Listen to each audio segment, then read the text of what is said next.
You might have been watching that David Attenborough show on BBC One where he showed us, finally revealed in its full glory, that skull, a colossal sea monster that terrorised the oceans millions of years ago. And now we're all going to be allowed to get up close and see it. We certainly are, and it is colossal. The creature, it's called a pliosaur, a ferocious marine reptile with the biting force of a T-Rex.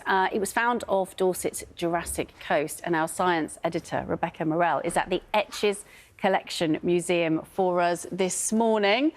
Good morning to you, Rebecca. She was there too. She was there. Maybe she's been eaten. So is she back? Is she back? Oh, well, Rebecca, there you are. Tell us all about it. The documentary last night was extraordinary, not least the efforts to get the fossil out of the cliff. Just tell us all about it. It's fascinating. Yeah, it's an extraordinary beast, and really, are you ready to get up close and personal with it? Because this is one of the most fearsome predators that ever existed on the planet. This is the 2-metre-long skull of a sea creature called a pliosaur.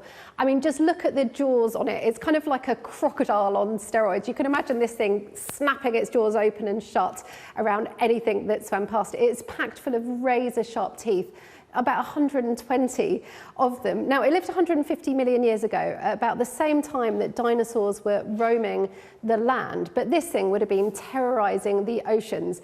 And as you said, it's been the subject of a documentary with Sir David Attenborough.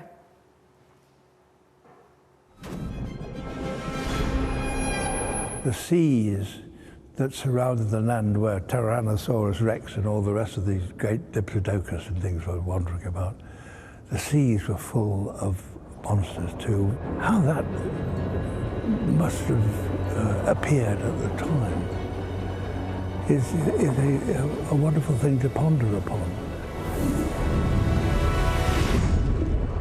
These days, with computer-generated imaging, we can take information from scientists that tell us about speed, that tell us about how they move their flippers, in all sorts of deductive ways. And putting all that together for you to be able to produce an image that is really convincing of a monster this size that once roamed the seas of this planet is really very exciting.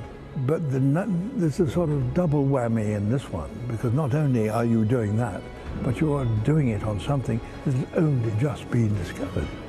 You're really seeing something new and exciting and dramatic.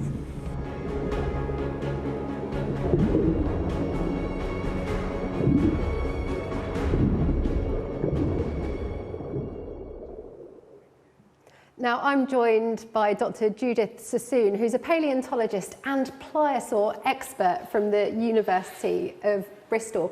I mean, first of all, just tell us a bit about this beast. What was it like? I mean, it gets described as a monster. I'm actually not inclined to call it a monster. I think somebody mentioned yesterday after they saw the programme that I was one of the people who didn't call it a monster. I mean, for me, it's just one of the best preserved, most fantastic fossil pliosaurs that I've ever seen in my entire life. It is representative of an animal which was clearly a fascinating animal, maybe no more a monster than a crocodile. And just tell us a little bit about kind of this specimen. I mean, you think that this might actually be a species that's new to science? Yes, so I've had a look at the surface features of the skull, and there are a few things there that seem to suggest to me that it is new, that I've not seen before. There's certain proportions that are new and different from other pliosaur skulls that I've studied. And I can point some of those out. I mean, in the front of the snout even, we can see clearly the number of teeth in the upper and lower jaw, and they are indicative of what sort of species it might be. So it seems to be new. I mean, how exciting is that? I mean, one thing that catches my eye are the little pits, the little dots on its snout, and these would have helped it out hunting, right? Yes, so in fact many pliosaurs have this. So this is not a species-specific feature, but it is in fact probably a long-range sensor for the pliosaur. So the pliosaur these are sensory pits. They would be pressure sensors.